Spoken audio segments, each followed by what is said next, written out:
మనతో మాట్లాడబోతున్నందుకు ఆ దేవదేవునికి మహిమ కలుగునుగాక.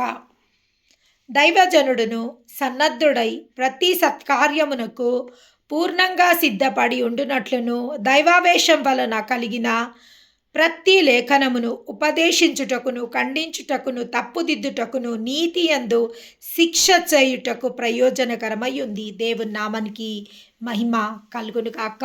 ఇక్కడకు ఒక విషయము ప్రస్తావించడం జరిగింది. ఎవరి గురించి? దైవజనుడు. దైవజనుని గురించి. ఎవరు దైవజనులు? దైవజనుడు అనగా ఎవరు? దేవుని నామానికి మహిమ కలుగునుగాక.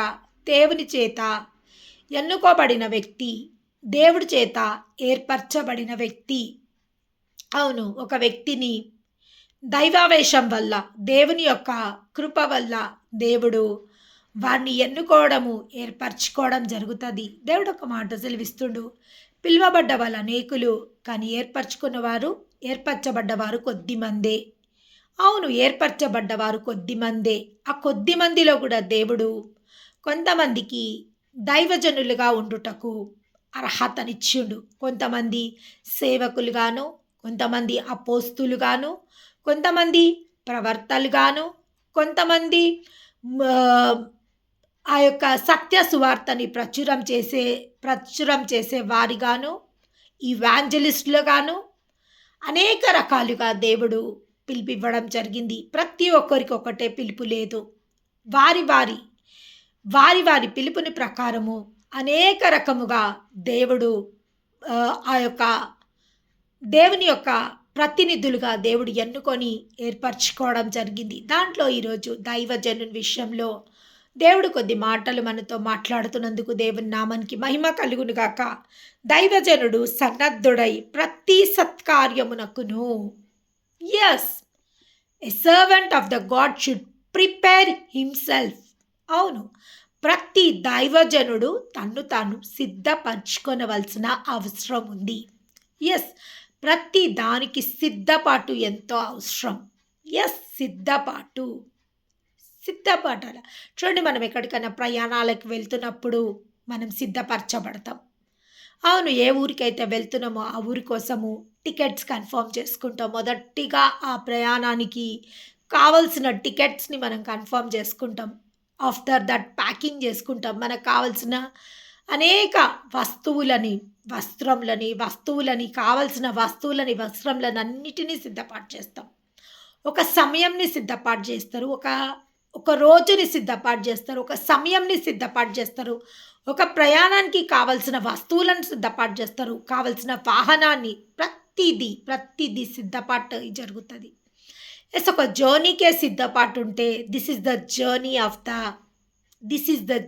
Of the servant of the God.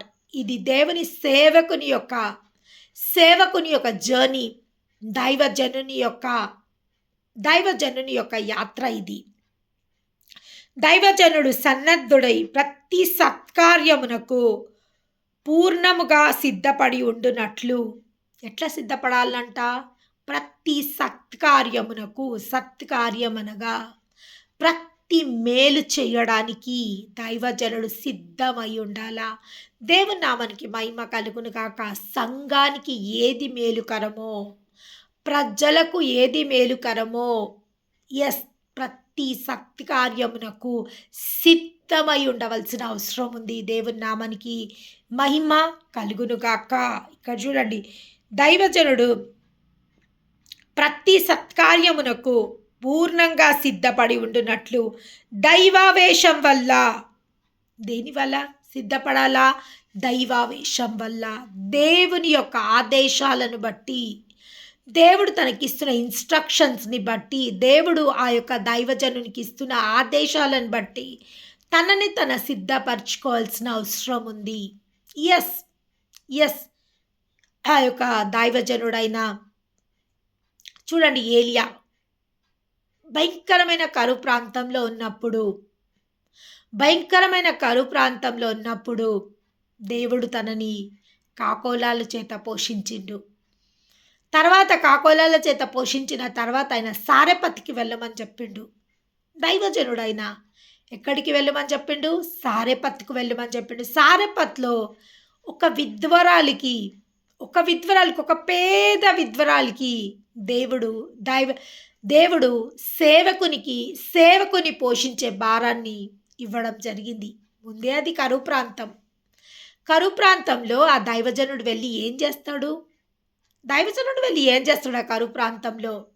కానీ దైవజనుడు దేవుని దైవావేశం వల్ల, దేవుని చిత్త ప్రకారము ఎక్కడికి వెళ్ళుమంటే అక్కడికి వెళ్ళాల్సిన అవసరము దైవజనునికి ఉంది. దేవుని నామానికి మహిమ కలుగునుగాక. ఆయన సారెపత్ అనే గ్రామముకి వెళ్ళి ఒక విధ్వరాలు తనని పోషించబోతుంది. ఒక విధ్వరాలు ఎక్కడనండి? ఒక ఒక కరువు ప్రాంతంలో. ఒక కరువు ప్రాంతంలో ఎవరు పోషించబోతున్నట్టు? ఒక పేద విధ్వరాలు. How it possible? How it possible? Yes, it is possible by the God. దేవుని నామానికి మహిమ కలుగును గాక. చూడండి, అక్కడ దేవుడిచ్చిన ఆజ్ఞ ప్రకారము ఆ యొక్క సేవకుడు అక్కడికి వెళ్ళడం జరిగింది. ప్రతి సత్కార్యమునకు దైవజనుడు ప్రతి సత్కార్యమునకు సిద్ధపడాల. ప్రతి సిద్ధపడి ఉండునట్లును దైవావేశం వలన కలిగిన ప్రతి ఉపదేశములను దేవుని నామానికి మహిమ కలుగునుగాక. ఆ యొక్క దైవజనుడు దేవుని యొక్క ఉపదేశములను వినుటకు తన చెవి వగ్గవలసిన అవసరం ఎంతో ఉంది. చూడండి, ప్రతి లేఖనమును ఉపదేశించుటకును, ఖండించుటకును, తప్పుదిద్దుటకును దైవజనునికి ఇవ్వబడిన అర్హత ఏంది అంటే, ప్రతి ఒక్క దైవజనునికి ఇవ్వబడిన అర్హత ఏంది అంటే, మొదటిగా ఉపదేశించుటకును. ఎస్, దేవుని యొక్క వాక్యమును ఉపదేశించుటకును దైవజనునికి అర్హత ఇవ్వబడ్డది. ఎస్, ఒక దైవజనునికి దేవుని యొక్క లేఖనమును, దేవుని యొక్క ఉపదేశములను, దేవుని యొక్క వాక్యమును బోధించుటకును అర్హత ఇవ్వబడ్డది. దేవుని నామానికి మహిమ కలుగును కాక. అవును, పౌలు భక్తునికి కూడా దైవావేశం వల్ల దేవుని వాక్యమును ఉపదేశించుటకును తనకు అర్హత ఇవ్వబడ్డది. అనేక మంది దైవజనులు వారు ఉపదేశించడం జరిగింది. అనేక మంది ప్రవర్తలు, సేవకులు ఉపదేశించడం జరిగింది. పౌలు భక్తుడు ఒక గొప్ప ఉపదేశకునిగా అనేక పత్రికలు ఆయన రాయడం జరిగింది. అనేక సంఘాలకు అనేక పత్రికలను కొరింథీల సంఘానికి ఇంకా అదేవిధంగా ఎన్నో సంఘాలకు ఆయన పత్రికల ద్వారా ఆయన ఆ యొక్క సంఘాలని ఉజ్జీవింపజేయడం జరిగింది.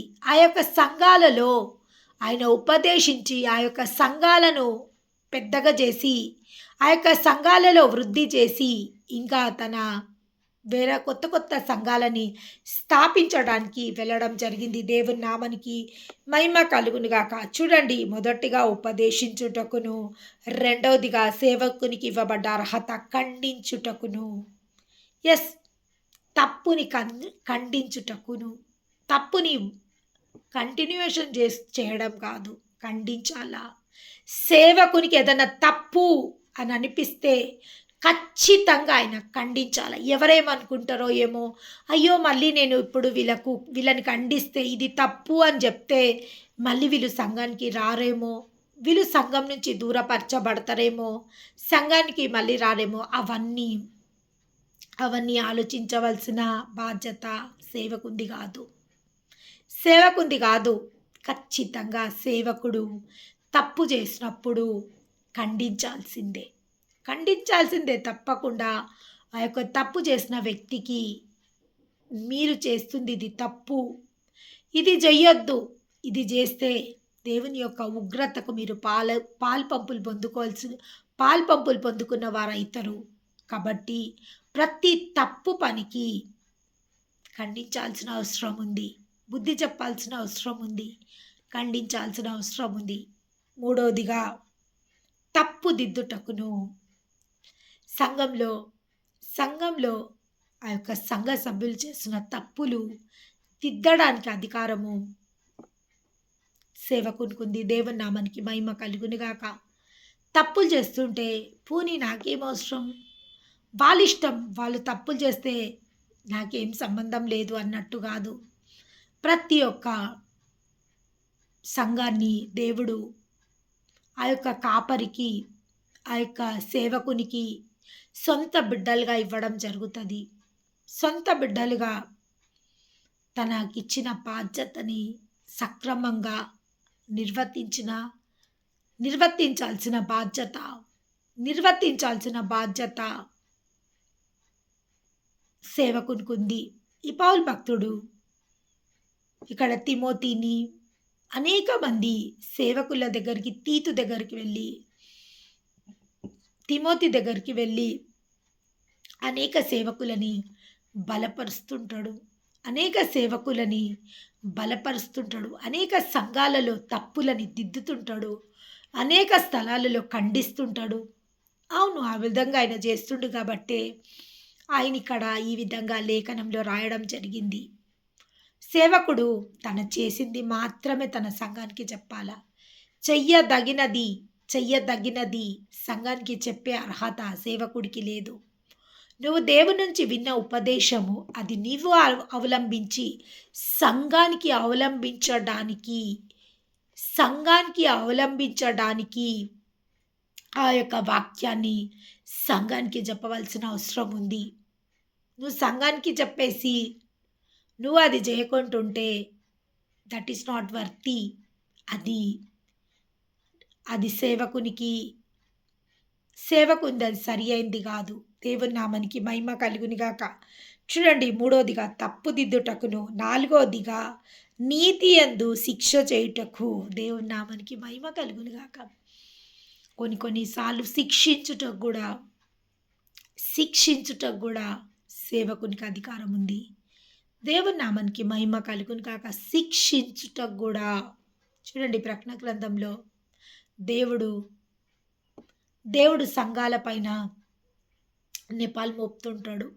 సంఘాలలో ఈ సంఘంలో ఈ ప్రాబ్లం ఉంది, ఈ సంఘంలో ఈ ప్రాబ్లం ఉంది, ఈ సంఘంలో ఈ ప్రాబ్లం ఉంది, ఈ సంఘము మొదటి ప్రేమను మర్చిపోయింది, ఈ సంఘము విగ్రహాలకు అర్పించింది తింటుంది, ఈ సంఘంలో నికాయితుల బోధ ఉన్నది. అనేక సంఘాలలో ప్రతి ఒక్క సంఘంలో ఈ విధమైన తప్పిదములు ఉన్నాయి, ఈ విధమైన వీళ్ళు ఈ తప్పుడు మార్గంలో నడుస్తుందని ప్రతి సంఘంతో దేవుడు వారిపైన, కొన్ని సంఘాలు మొదటి ప్రేమను మర్చిపోయినరని ఆ సంఘాల పైన దేవుడు నెపాలు మోపుతుంటాడు. దేవుని నామానికి మహిమ కలుగునుగాక. చూడండి, ఇక్కడ ఏమంటుండో, నాలుగోదిగా నీతి యందు శిక్ష చేయుటకు. కొన్నిసార్లు స్ట్రిక్ట్గా ప్రవర్తించాల్సి వస్తుంది. సంఘంలో సేవకుడు స్ట్రిక్ట్గా ప్రవర్తించి కొన్నిసార్లు శిక్షించాల్సిన అవసరం కూడా ఉంటుంది. ఎస్, శిక్ష. చాలామంది అంటారు శిక్షిస్తే పగలు ప్రతీకారాలు పెరిగిపోతాయి, శిక్షిస్తే మనిషి ఆ వ్యక్తి నుంచి దూరం అయిపోయే అవకాశాలు ఉంటాయి. కానీ శిక్ష అనేది మన మార్పు కోసం, ఒక మార్పు కోసం, ఒక నూతన ఆరంభం కోసం, ఒక మార్పు కోసము అది గొప్ప ఆశీర్వాదం. ఎస్, దేవుడు కూడా శిక్ష అనే మేత పెట్టి తన ప్రజలను లయపరుస్తాడంట. దేవుని నామానికి మహిమ కలుగునుగాక. తండ్రి చేత శిక్షింపని కుమారులే గారంట. దేవుని నామానికి మహిమ కలుగునుగాక. ఎస్, ఒకవేళ తండ్రి అంట బెత్తం వాడాలంట. దేవుని నామానికి మహిమ కలుగునుగాక. శిక్ష అనే మేతతో ఆ యొక్క ప్రజలని లయపరచవలసిన అవసరం ఉంది. దేవుని నామానికి మహిమ కలుగునుగాక. కొన్నిసార్లు శిక్ష కూడా, తప్పు చేసినప్పుడు శిక్ష కంపల్సరీ. చూడండి, ఆ శిక్ష లేకపోతే ఏం జరుగుతుంది అంటే, నేను మొన్ననే ఒక సహోదరికి ఒక మాట చెప్పిన, తను మాటికి తప్పు చేస్తుంటుంది. కనీసం ఒక సారీ అని కూడా చెప్పది. సారీ అనే మాటకు ఆమెకు చాలా దూరం. తప్పు చేస్తది. తప్పు చేసినప్పుడు ఎంతో సేపు మనతో బుకాయిస్తది. అటు తిరిగి, ఇటు తిరిగి, అటు తిరిగి, ఇటు తిరిగి తప్పు నిర్ధారణ అయిపోతది. కన్ఫర్మ్ అయిపోతది తను తప్పు చేసింది అని. తప్పు చేసింది అన్నప్పుడు ఒక్కటే మాట చెప్తది తన. సరే ఇంకొకసారి నేను చెయ్య. ఇంకొకసారి నేను చెయ్య. ఇంకొకసారి నేను చెయ్య అంటది. మళ్ళీ ఎంబడే ఇంకొక రోజు 2, 3 రోజులు కాంగానే మళ్ళీ అదే మళ్ళీ స్టార్టప్. మళ్ళీ అదే స్టార్టప్. ఎందుకు అంటే తన తప్పు చేసినప్పుడల్లా తనకు శిక్ష, దేర్ ఈజ్ నో పనిష్మెంట్. ఏదో తను మాట్లాడుతుంది. కొంచెం సేపు ఆర్గ్యుమెంట్ చేస్తుంది. మళ్ళీ తర్వాత ఇంకొకసారి చెయ్య అంటుంది. మళ్ళీ సేమ్ రొటీన్. ఎందుకు అంటే తనకక్కడ శిక్ష లేదు. There is no punishment. What she is doing, what she has done, there is no punishment for that. కాబట్టి ఆమె శిక్ష లేదు కాబట్టి మాటి మాటికి తప్పులు చేయడానికి ప్రయత్నం చేస్తుంది. దేవుని నామానికి మహిమ కలుగును గాక. చూడండి, కొన్నిసార్లు మనం శిక్షించకపోతే అది తప్పు మాటి మాటికి చేయడానికి మనం అఫీషియల్గా పర్మిషన్ ఇచ్చిన వాళ్ళం అవుతాం. మనం పర్మిషన్ ఇచ్చిన వాళ్ళం అవుతాం. ఎందుకు అంటే ఆ తప్పుని మనము వీఆర్ చూసి కూడా దాన్ని ఇగ్నోర్ చేస్తున్నాం కాబట్టి, చూసి కూడా ఏమనకుండా తప్పుని ఇగ్నోర్ చేస్తున్నాం కాబట్టి, when we ignore anything it will be became the habit. When we ignore anything it will became the habit. మనం దేన్నన్నా చూసి చూడనట్టు మనము దాన్ని వదిలేస్తే అది ఒక అలవాటుగా మారిపోతుంది. అది ఒక హ్యాబిట్గా మారిపోతుంది. ఒక అలవాటుగా మారిపోతుంది. ఇగ్నోరెన్స్. మనము దేన్నన్నా ఇగ్నోర్ చేస్తే, అంటే చూసి చూడనట్టు దేన్నన్నా చేస్తే అది మనకు హ్యాబిట్గా మారిపోతుంది. దేవుని నామానికి మహిమ కలుగును గాక. చూడండి, ఒక కాపరి దగ్గర ఒక దుడ్డు కర్ర ఉంటుంది, ఒక దండం ఉంటుంది. ఒక దుడ్డు కర్రతో మనం కొడితే మనం ఉండం. దుడ్డు కర్ర అంటే ఒక దొడ్డు లాఠీ లాంటిది పట్టుకుంటాడు. అది ఎందుకు అంటే తన యొక్క పశువుల మందలని పైన ఏమైనా జంతువులు వస్తే, పెద్ద జంతువులు వాటిపైన దాడి చేయడానికని వస్తే ఆ దుడ్డు కర్రతో కొడతాడు ఆయన. ఇంకొకటి ఆయన దగ్గర బెత్తం ఉంటుందంట. బెత్తం లాంటిది. ఆ యొక్క బెత్తం లాంటి దాంతో కొడితే దారి తప్పిపోయిన గొర్రెలు ఏం చేస్తాయంట, తిన్నని దారిలో సురుక్కుమని ఒక దెబ్బ పడంగానే అవి మళ్ళీ తిన్నగా నడవడం స్టార్ట్ చేస్తాయి అంట. ఒకవేళ ఆ బెత్తంతో ఆ కాపరి వాటిని కొట్టకపోతే అవి అనేక రకమైన భయంకరమైన ఉచ్చులలో, ఉరులలో పోయి పడే అవకాశం ఉంది. ఆ ఉచ్చులలో, ఉరులలో పోయి చిక్కుకునే అవకాశం ఉంది. కాబట్టి ముందే ఆయన శిక్ష అనే మేతబెట్టి వాటిని సరియైన క్రమంలో వాటిని నడిపించడానికి ఆయన ప్రయత్నం చేస్తాడు. దేవుని నామానికి మహిమ కలుగును గాక. ఇంకేమంటుంది చూడండి, నీతి యందు శిక్ష చేయుటకు ప్రయోజనకరమై ఉన్నది. ప్రయోజనకరం అంటే లాభం. నీతి అనే శిక్ష మనం శిక్షించినప్పుడు అది వారికి ఎట్లుంటుందంట, ప్రయోజనకరము. శిక్ష ఎక్కడైనా ప్రయోజనకరం ఉంటుందా? 100% ఉంటుంది. 100% ఉంటుంది. శిక్ష ఎక్కడైనా ప్రయోజనకరం ఉంటుందా? 100% ఉంటుంది. దేవుని నామానికి మహిమ కలుగునుగాక. ఎస్, ఉంటుంది. చూడండి, ఆ కాలంలో నినివే పట్టణస్థుల పైన ఉగ్రత రాబోతుంది. దేవుడు ఆ నినివే పట్టణస్థులని నాశనం చేయబోతుందని ఒక వార్త వచ్చింది. దేవుడు ఆ ప్రజలని నాశనం చేయబోతుండు. దేవుని యొక్క శిక్ష, దేవుని యొక్క ఉగ్రత ఆ యొక్క పట్టణం పైన రాబోతుంది అని ఎప్పుడైతే ఆ వార్త వాళ్ళు విన్నారో, వాళ్ళ యొక్క ఆ యొక్క పాపంని వాళ్ళు విసర్జించడం జరిగింది. పాపం నుంచి వాళ్ళు తొలగిపోవడం జరిగింది. పాపంను వాళ్ళు విసర్జించి పాపం నుంచి వాళ్ళు తొలగిపోయినప్పుడు దేవుని యొక్క ఉగ్రత వాళ్ళ పైన రాకుండా వారు ఆపుకోగలిగినరు. దేవుని నామానికి మహిమ కలుగును గాక. శిక్ష పడకముందే వాళ్ళు ఆ యొక్క శిక్షని సరిదిద్దుకోవడం జరిగింది. శిక్ష పడకముందే వాళ్ళని వాళ్ళు సరిదిద్దుకోవడం జరిగింది. ఎందుకంటే శిక్షించడం కంపల్సరీ. శిక్షించడం కంపల్సరీ. చూడండి, గత కాలంలో మనం చూడడం జరిగింది. లాస్ ఏంజల్స్‌లో బాలీవుడ్‌లో ఉన్న గొప్ప గొప్ప స్టార్స్ యొక్క ఇల్లులు బూడిదైపోయినాయి. బూడిదైపోయినాయి. ఎందుకు అంట, శిక్ష గిట ఒకవేళ వాళ్ళ పైన దేవుడు వెయ్యకపోతే వాళ్ళ గర్వానికి హద్దులుండయి. అప్పటికే వాళ్ళు చెప్తుండ్రు, we did not want a God in our life because we are filled with the we are filled with the riches which we need in our life. మా యొక్క జీవితంలో మాకు కావలసిన ప్రతి ఒక్క గొప్ప శ్రేష్టమైన ఈవులతో మేము నింపబడ్డాం. ఇంకా మాకు దేవుడు అవసరం లేదు. దేవుడికి మా జీవితంలో ప్లేస్ లేదు. We did not want God in our life. We have no place for the God in our life. దేవుడికి మా యొక్క జీవితంలో స్థలం లేదు. అందుకే they gave the God as 0 marks. వాళ్ళు అంటున్నారు, మాకు మా జీవితంలో దేవుడికి ప్లేస్ లేదు, ఆయనకు అవసరం లేదు, మాకెందుకు, మాకు అన్నీ ఉన్నాయి, సకల సౌందర్యం ఉంది, ధనం ఉంది, ఎడ్యుకేషన్ ఉంది, నేమ్, ఫ్రేమ్, ఎవ్రీథింగ్ మాకు ఉన్నాయి, మాకు దేవుడితో మాకు పని లేదు అని ఎప్పుడైతే వాళ్ళు గర్వించిండ్రో వాళ్ళ యొక్క పతనానికి వాళ్ళు కారణమైనరు. దేవుని నామానికి మహిమ కలుగును గాక. ఇక్కడ చూడండి, శిక్ష చేయుటకు ప్రయోజనకరమై ఉన్నది. దైవజనుడు కొన్నిసార్లు సంఘంలో ఉన్న ప్రజలను శిక్షించాల్సిన అవసరం కూడా ఉంటుంది. మొదట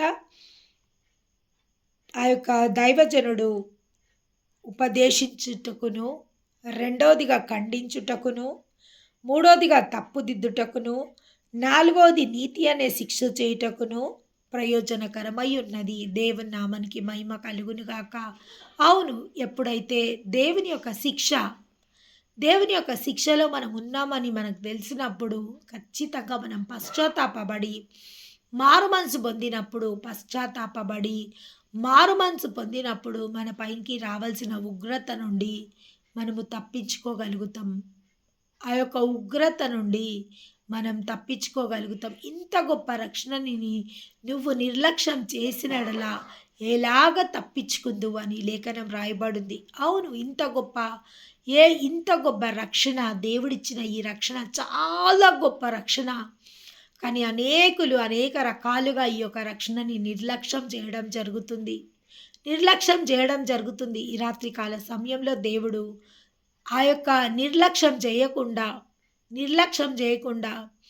ఆ యొక్క దైవ వాక్యాన్ని దివారాత్రములు ఆరాధించినప్పుడు ఆ వాక్యంలో నుంచి శక్తిని పొందుకోగలుగుతాం, ఆ వాక్యంలో నుంచి బలంని పొందుకోగలుగుతాం. దేవుని నామానికి మహిమ కలుగునుగాక. మహాపరిశుద్ధుడవైన తండ్రి, మీరు మాతో మాట్లాడిన ప్రతి మాటకై నీకు